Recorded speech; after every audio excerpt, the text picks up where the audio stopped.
Jamie Yazzie grew up on the Navajo Nation in Arizona and was a hardworking mother of three kids in 2019. She worked as a medical assistant at the healthcare facility in Pinon, Arizona. Jamie was a dedicated hard worker and known to be very reliable.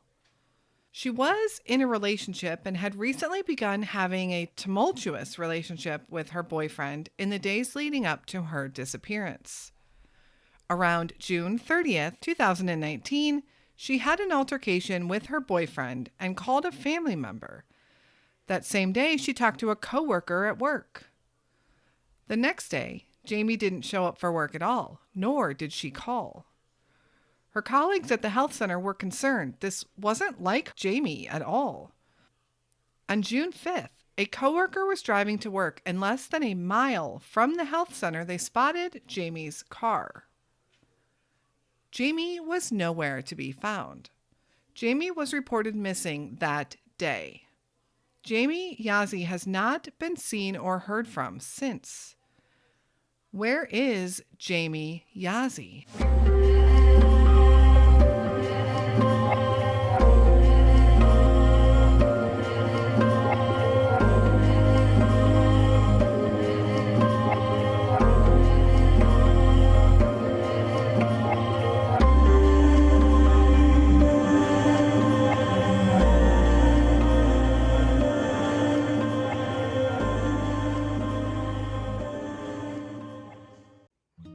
The FBI is continuing to investigate the disappearance and/or death of Jamie Lynette Yazzie. She was last seen in Pinon near the Navajo Nation Reservation on June 30th of 2019. Investigators say they are now offering a reward of up to $5,000 for any information leading to the arrest of those responsible. If you know anything, contact the FBI Phoenix Field Office. You can help in their search for a missing woman who was last seen on the Navajo Nation. Officials say Jamie Lynette Yazzie was last seen in the area of Pinon in northeastern Arizona on June 30th. 31-year-old Yazzie also goes by the name Jamie Montoya and Jamie Yazzie. The FBI says she's a Native American woman, about 5'5", 230 pounds, with black hair and brown eyes.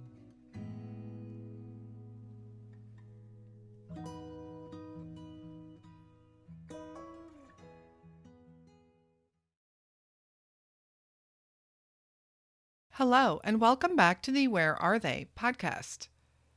This episode continues with our series on missing Indigenous women in America.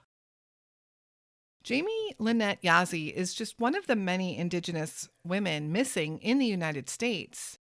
Jamie is considered part of the Dene tribe, which is part of the Navajo Nation. The Navajo Nation in the United States encompasses parts of Utah, New Mexico, and Arizona. Jamie's case, along with so many Indigenous women, is hard to report on as there is very limited information on her case available. There was a little bit of local news coverage, however, the articles report the same information. So, of course, not much is known about Jamie's life growing up. We do know that she has 3 children and a hard worker at her job. She was a medical assistant, but some reports do state that her dream was to further her education and go on to become a nurse. Jamie worked at a health center in Pinon, Arizona.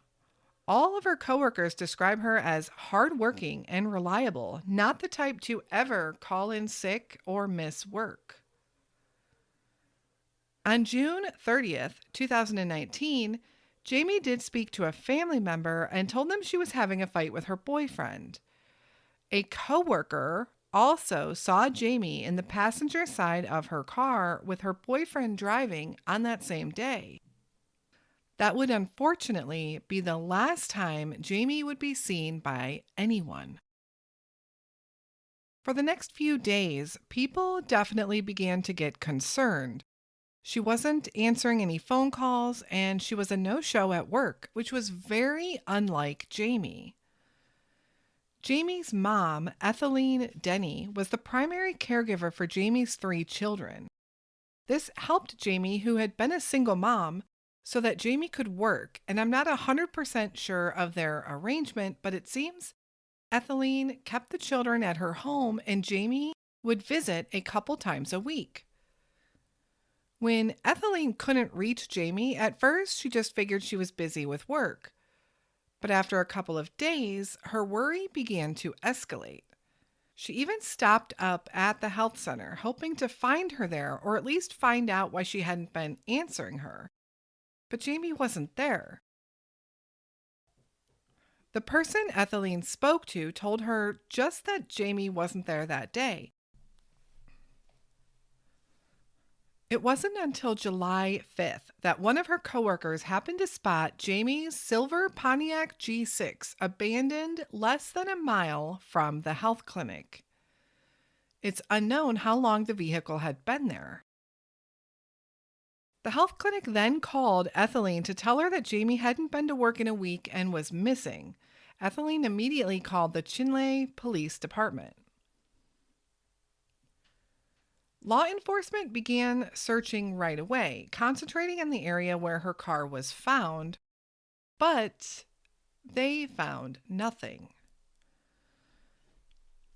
They also couldn't find Jamie's boyfriend anywhere, who, of course, they wanted to speak to. The last person Jamie was allegedly seen with was her boyfriend. But when her family tried to search the area where he lives, the boyfriend's family claimed that they were harassing them and ordered them to stay off of their land. Reports do indicate the boyfriend was eventually found hiding in a housing addition. He was arrested on some unrelated charges. I am not naming the boyfriend as he's never been officially labeled a suspect or even a person of interest, at least publicly. But what's interesting is the police do put out requests to the media, even now, for information on the disappearance or the death of Jamie Yazzie. We don't usually see these requests worded like that, especially without having any evidence to point to the fact that she might be deceased. There were searches in the Pinon area that were conducted up until July 12th, before law enforcement officially called them off. Many community members came out with authorities to help search, but again, nothing was found.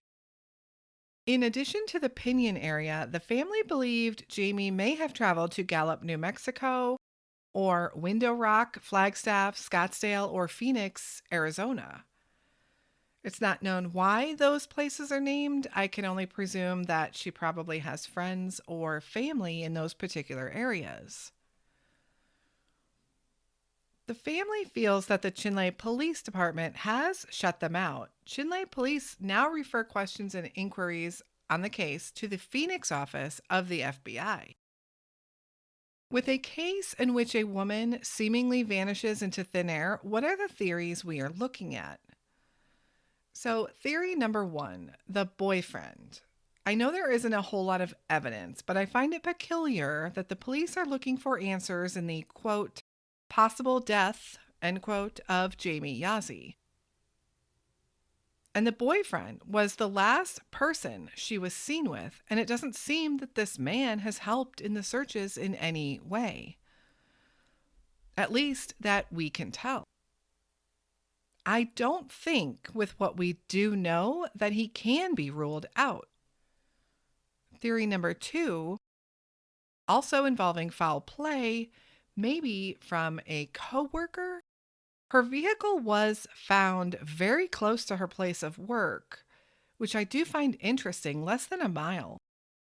And I do wonder if any forensic tests were conducted on the car to look for any DNA or any clues that aren't visible to the naked eye. I would like to think that they did, but they just haven't reported on it publicly. Although there is also no evidence to say that she had any enemies at work or any relationships at all with her coworkers. Theory number three, she ran off. She is an adult. There's no crime in leaving to go start fresh somewhere else. It just doesn't seem like something that Jamie would have done given her lifestyle. She was working hard with aspirations to become a nurse, and she adored her 3 children. That's evident if you take a look at her Facebook page with all of the photos. So, why would she leave? Would she have abandoned them? Honestly, it doesn't seem likely, but we just don't know. Jamie's mom, Ethelene, says the children still ask her to buy their mother's favorite shampoo when they go shopping, as it reminds them of her. Jamie's aunt, Marilyn, says the elderly people at the health clinic where Jamie worked often ask about her. They want to know if she has been found or if there are any updates. Jamie's sister, Elena, used to speak to her every day, and Elena gave birth to a baby boy a couple days before Jamie disappeared. She still hopes that someday Jamie will get to meet her nephew. Jamie Lynette Yazzie was 31 or 32 years old when she vanished from Pinon, Arizona. She is described as 5 foot 5 inches tall and weighing about 220 pounds at the time of her disappearance. She has dark hair, which was about waist length. She wears glasses or contact lenses and has a scar above her left eye. She also has burn scars on the bottoms of her feet. Jamie might also go by the name Jamie Montoya. What do you think happened to Jamie Yazzie? If you have any information on her whereabouts or her case at all, please contact the Navajo Nation Police Department, Chinle District at 928-674-2000 or the FBI's Phoenix office at 623-466-1999. Thank you so much for listening to Jamie's story. I know details are scarce, but this is a missing mother, sister, daughter, niece, and a friend to so many people. If she is out there and needs help, we need to bring her back to her family. If she is indeed deceased, her family still needs answers and closure. And there needs to be justice for Jamie. Someone must know something, and people need to know her story to be aware. You never know when you might come across something that could help solve one of these cases. Please go find the Facebook page set up for her and give it a follow to show your support for the family. Help find missing Jamie Yazzie. Again, thank you so much for tuning into this episode of Where Are They? We will be back again next week with another unsolved missing persons case. And until then, stay safe and hug your loved ones.